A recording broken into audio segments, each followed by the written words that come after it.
Buonasera a tutti, questa sera siamo qui per presentare il romanzo di Mario Abbati, Decimo piano interno 4 per Alter Ego Edizioni.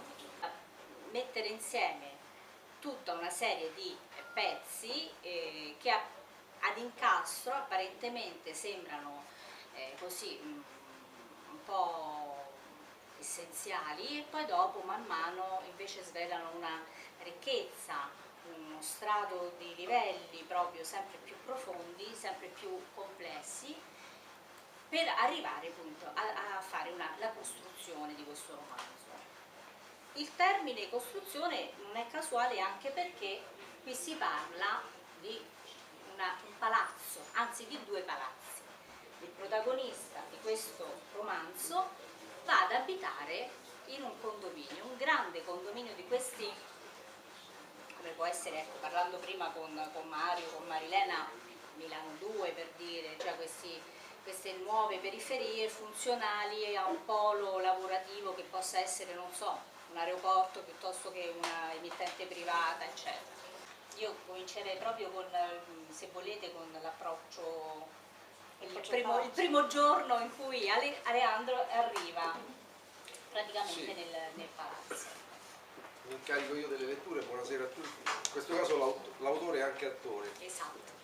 Perché non avevamo mezzi per scritturare un attore. Sì, appunto, la crisi ci ha spinto a improvvisarsi. Ecco, no, volevo soltanto aggiungere a quello che diceva Loredana, che questa storia nasce 10 anni fa, quando io vivevo all'estero, in particolare in Spagna, a Barcellona, e cercai un posto dove vivere vicino all'ufficio e andai in questo complesso, che poi è il complesso che ho descritto in questa storia. E lì due stranezze aveva questo posto. La prima è che io, ecco, entrato in questo appartamento in 2 settimane non incontravo nessun vicino di casa, quindi, ma addirittura per giorni e giorni non capivo chi mi viveva vicino.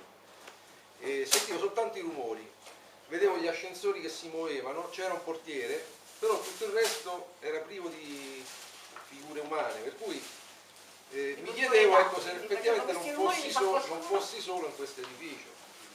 E la seconda caratteristica era che io mi affacciavo dal balcone e vedevo il palazzo di fronte, che era un palazzo speculare, che nella storia è disabitato per motivi legali, mentre nella realtà era invece abitato.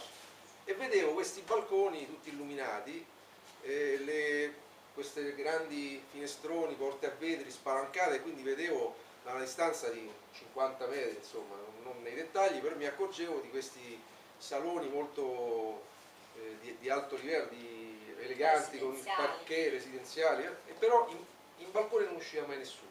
Allora, questo sarebbe la molla scatenante della storia. Martedì è il giorno del bucato. Ho deciso di occuparmi dei panni a quest'ora di notte, prima di coricarmi. Li stendo fuori al balcone, a ridosso della vetrata, in modo che il giovedì alle 10 in punto, quando si presenta per la sessione di pulizie settimanali, la signora Maria li trovi asciutti e profumati. Fuori diluvia. Le raffiche di pioggia cascano pesanti sul giardino senza che il vento riesca a scalfirne la traiettoria.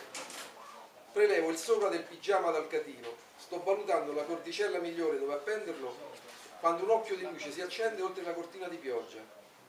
Rimango imbambolato, con l'indumento teso fra le mani, le gocce sature di detersivo che mi punteggiano le pantofole. La luce proviene dall'edificio B. Fino a pochi istanti fa la parete era immersa nella solita penombra, ma adesso, senza preavviso, uno dei balconi risplende come una stella in un cosmo senza stella.